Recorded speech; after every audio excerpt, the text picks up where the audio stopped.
Merhaba arkadaşlar. Sağlıklı, mutlu günler diliyorum hepinize. Bugün uygun fiyata nasıl orkide alabilirsiniz ve orkidenizin nasıl bol bol çiçek açmasını sağlayabilirsiniz? Bununla ilgili kısaca bilgiler paylaşacağım sizlerle. Bu orkidemi çiçekçiden çiçeksiz olarak aldım arkadaşlar. Şöyle göstereyim, bakın çiçekleri dökülmüş olan orkideleri çiçekçiler daha uygun fiyata satıyorlar. Elinde kaldığı için daha sonra satamıyor. O yüzden bu şekilde biraz daha uygun fiyata satın alabilirsiniz. Bu şekilde çiçeksiz orkideyi alırken nelere dikkat etmeniz gerekiyor? Öncelikle buna değinmek istiyorum. Çiçeksiz orkideyi alırken ilk dikkat etmeniz gereken kökleri arkadaşlar. Sağlıklı kökleri olmasına özellikle dikkat etmeniz gerekiyor. Şöyle göstereyim, bakın kökleri oldukça sağlıklı ve güzel görünüyor. Hava kökleri kurumuş ama saksı içindeki kökler sağlıklı ve güzel. Köklerinin sağlıklı olması çok önemli. Yapraklarının da sağlıklı ve güzel olması önemli. Yapraklarının bu şekilde sert, canlı ve parlak olması gerekiyor. Şu alt yaprakta hafif sararma var ama bu önemli değil arkadaşlar. Alt yapraktaki sararmalar çok sıkıntı olmaz. Çünkü bu yaşlanan yapraklarda bazen söz konusu olabilir. Dikkat etmeniz gereken en önemli noktalardan biri bitkinizde herhangi bir hastalık ve zararlı olmaması. Özellikle orkidelerde kırmızı örümcek, unlu bit, buna benzer hastalıklar, zararlılar olabilir. Bu da orkidenizin kısa bir süre içerisinde ölümüne sebep olabilir veya diğer evinizdeki orkidelere de bulaşmasına neden olabilir. Böyle almadan önce yaprak aralarını, özellikle unlu bit çünkü şu yaprak aralarında çok fazla barınabilir. Yaprak aralarına iyice dikkat etmeniz gerekiyor. Herhangi bir hastalık var mı? İyice kontrol edin. Dallarda yapışkan sıvı gibi, jel gibi bir sıvının olması da yine bitkilerde hastalık olduğunun belirtisidir. Dallarına da iyice bakın arkadaşlar. Herhangi bir sıvı, jel olmamasına özellikle dikkat edin. Yapraklarda özellikle göbeğe doğru sararmalar meydana gelebilir arkadaşlar. Bazen çiçekçilerde çok fazla soğuğa maruz kalan orkideler yapraklarında gövdesine doğru sararma olabilir. Şu gövde kısmı çok önemli. Gövde kısmına iyice dikkat edin. Gövde kısmında yapraklar dökülmeye başlarsa orkidenizi çünkü tamamen kaybedebilirsiniz. Özellikle üst kısımlara doğru sararma olmamasına dikkat edin. Bu aşamadan sonra, aldıktan sonra neler yapacaksınız? Nasıl sağlığına kavuşturacaksınız? Nasıl tekrar çiçek açmasını sağlayacaksınız? Şimdi onları anlatmak istiyorum kısaca. Şimdi normalde orkideyi aldıktan sonra toprağını değiştirmeniz gerekmiyor. Zaten bu orkideler üretildiğinde 2-3 yıl kadar bu toprağı kullanabilirsiniz. Bunlar da zaten yeni üretilen orkideler olduğu için bu orkidenin toprağını 2-3 yıl kadar kullanabilirsiniz. Orkideniz sağlıklı görünüyorsa isterseniz saksı değişimini yapmadan, toprağını değiştirmeden direkt bu şekilde hiçbir işlem yapmadan sadece üst köklerini temizleyerek orkidenize bakmaya devam edebilirsiniz. Ama ben özellikle orkidenin gövdesindeki süngeri çıkarıyorum arkadaşlar. Çünkü sularken herhangi bir sıkıntı yaşamak istemiyorum. Zaten şu an orkidem de çiçeksiz. Çiçeksizken bu işlemi yapmanız daha uygun olur. Çiçekliyken sakıncalı olur. Çünkü çiçeklerin de dökülmesine sebep olabilirsiniz. Ama şu an zaten çiçek bulunmadığı için orkidemizde bu işlemi yapmamız uygun olacaktır. Normalde zaten o süngeri bitkiyi yetiştirirken kullanıyorlar arkadaşlar. Bitkiyi yetiştirirken oradan besin vererek büyümesini sağlıyorlar. Ama şu an artık o süngere ihtiyacımız yok. Sulama yaparken hiçbir sıkıntı yaşamamak için süngeri çıkaracağım ve sağlıksız olan, çürümüş olan kökleri temizleyeceğim. Görmüş olduğunuz gibi orkidemiz çok fazla sulanmış arkadaşlar. Tekrar kesinlikle yakın bir zaman içerisinde sulama yapmayacağım. Kökler oldukça yeşil. Kökler bu şekilde yeşilse sulama yapmanıza gerek yok demektir. Sulama ile ilgili zaten daha önceden videolar paylaştığım için şu an tam detayları anlatmayacağım. Yukarıdaki linke tıklayarak detaylarına ulaşabilirsiniz. Şöyle köklerini iyice temizliyorum. Bu bitkide Hindistan cevizi torfu kullanmışlar.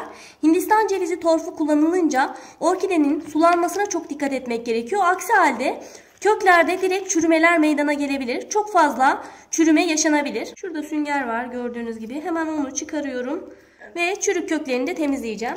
Temizleme işlemini yaparken steril bir makas kullandığınıza dikkat edin. Makasta çünkü herhangi bir hastalık varsa bu orkidenizin köklerini sıçrayabilir.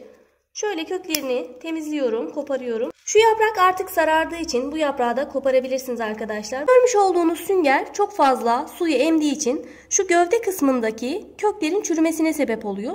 O yüzden çıkarıyoruz. İsterseniz dediğim gibi çıkarmadan normal sulama yapabilirsiniz. Ben bazen daldırma sulama yaptığım için sünger çok fazla emebiliyor. O yüzden çıkarmayı tercih ediyorum. Görmüş olduğunuz gibi kökleri sağlıklı, çürümüş olan kökleri temizledim. Dezenfekte işlemi yapmayacağım çünkü herhangi bir hastalık görünmüyor. Sadece bazı kökler çok fazla sulamadan dolayı çürümüş. Bununla ilgili o yüzden herhangi bir sıkıntı olmaz. Şöyle kökleri yine oturtuyorum ve aynı toprağını kullanacağım. Farklı bir toprak kullanmayacağım. Aynı toprağı tekrardan kullanabilirsiniz. Köklerde hastalık olmadığı için dezenfekte etmeniz de gerekmiyor. Ama köklerde mantar türü hastalık görürseniz bir kere dezenfekte ettikten sonra, yıkadıktan sonra orkidenizi dikebilirsiniz. Kökleri iyice temizleyip yıkayıp öyle dikebilirsiniz. Temizlerken de Arap sabunu kullanabilirsiniz arkadaşlar. Hem süngeri çıkardım hem de kökleri kontrol etmiş oldum. Hastalık da olmadığını görmüş oldum. Şimdi aynı şekilde yaprakları da dezenfekte edeceğim arkadaşlar. Yapraklarda da herhangi bir hastalık yok ama özellikle limon kullanarak yaprakları steril hale getirebilirsiniz, dezenfekte edebilirsiniz. Bir peçeteye bu şekilde limonu sıkıyorum ve yaprakları iyice siliyorum. Arkasını, önünü, yaprakların her yerini sileceğim. Dalları da şu şekilde siliyoruz arkadaşlar. Hem de limon suyu yaprakların daha parlak, daha canlı, daha sert olmasını sağlayacak. Ama bu işlemi sürekli yapmayın arkadaşlar. Bu işlemi böyle ayda bir yapabilirsiniz. Ayda bir yaprakların daha canlı ve parlak olmasını sağlamak için yaprakları bu şekilde limon suyuyla silebilirsiniz. Çok fazla limon suyu kullanırsanız yaprakların sertleşmesine sebep olabilir. O yüzden ayda bir kez yapmanız yeterli olur. Şimdi dal kısmına geliyoruz arkadaşlar. Dalları budayacağız. Budarsanız dalları, bakım işlemini de yaparsanız en kısa süre içerisinde tekrardan yeni çiçek dalı verecektir. Dalı budarken nasıl budama yapacağız onu da göstermek istiyorum. Daha önceden yine videolar paylaşmıştım. Bakın görmüş olduğunuz son çiçek buradaymış. Çiçek çıkan son yerin hemen altından budama yapıyoruz. Bakın buradan itibaren tekrardan çiçek dalı çıkabilir. Buradan aşağıya doğru tekrardan boğum yerleri var. Şuradan hemen buduyorum. Budama yaparken steril bir makas kullanmaya dikkat edin lütfen. Ve budayacağınız dalı tek hamlede budarsanız hiçbir sıkıntı yaşamazsınız. Aksi halde sararmalar meydana gelebilir. Yine aynı şekilde şunda da bakın son çiçek yeri şurada varmış. Son çiçek buradan çıkmış. Hemen bunun hafif şu altından buduyorum. Diğer boğum yerine çok fazla yakın olmasın. Çünkü budadıktan sonra şöyle küçük bir mesafe kuruma olacaktır ve şu son boğum yerine zarar verir bu. O yüzden boğum yerine çok yakın yerden budama yapmayın arkadaşlar. Orkidemi dezenfekte ettim. Dallarını budadım. Şimdi sıra geldi besin işine arkadaşlar. Orkideniz bu şekildeyken besin takviyesi uygulamanızı kesinlikle tavsiye ederim. Orkideniz özellikle çiçekli değilse 15 günde bir besin vererek orkidenizin bol çiçek açmasını sağlayabilirsiniz. Şimdi ben bu işlemi yaptıktan sonra aspirin kullanacağım arkadaşlar. Aspirin oldukça etkili. Bitkilerinize verdiğinizde aspirin daha hızlı köklenmesini, daha hızlı gelişmesini sağlar. Bu şekilde aspirini toz haline getirdim, ezdim. Bunu çiçeğin köklerine doğru hafif bu şekilde serpiyorum. Suladıkça zaten aspirini alacak bitkiniz. Şu an çok fazla sulama yapmayacağım. İsterseniz bunu suya karıştırıp suyla da verebilirsiniz. Ben şu an sulama yapmayacağım için bu şekilde ezip direkt toprağına karıştırıyorum. Çünkü benim orkidem zaten çok fazla sulanmış. Bu şekilde toprağına da karıştırabilirsiniz.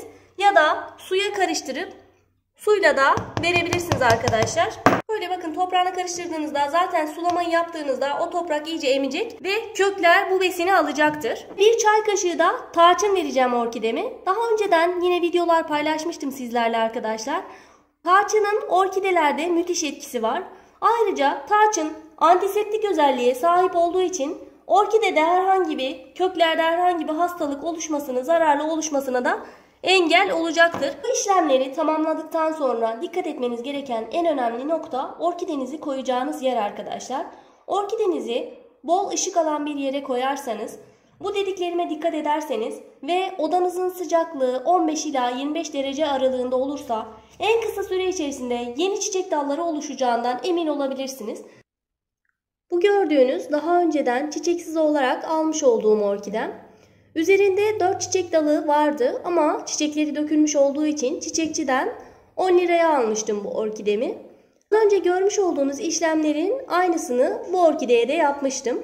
Gördüğünüz gibi 4 çiçek dalının üzerinden 6 tane yeni çiçek dalı oluştu arkadaşlar. Bu aşamaya gelene kadar sık sık bitki besini de kullandım ve sizlere de kullanmanızı özellikle tavsiye ederim. Orkideleriniz çiçekliyken ayda bir kez bitki besini kullanabilirsiniz. Orkidelerinizin çiçekleri yoksa da 15 günde bir kez bitki besini kullanmanızı tavsiye ederim. Hazır bitki besini kullanmıyorsanız evde hazırlayacağınız bitki besinleriyle de çiçeklerinizin gelişimine destek olabilirsiniz. Daha önceden evde hazırlayacağınız bitki besinleriyle ilgili videolar paylaşmıştım. Muz kabuğu suyu, sarımsak suyu, pirinç suyu, yumurta kabuğu suyu, aloe vera suyu, bu ve buna benzer birçok bitki besini tarifiyle siz de orkidelerinizin bol bol çiçek açmasını sağlayabilirsiniz arkadaşlar. Bugünkü videonun da sonuna geldik.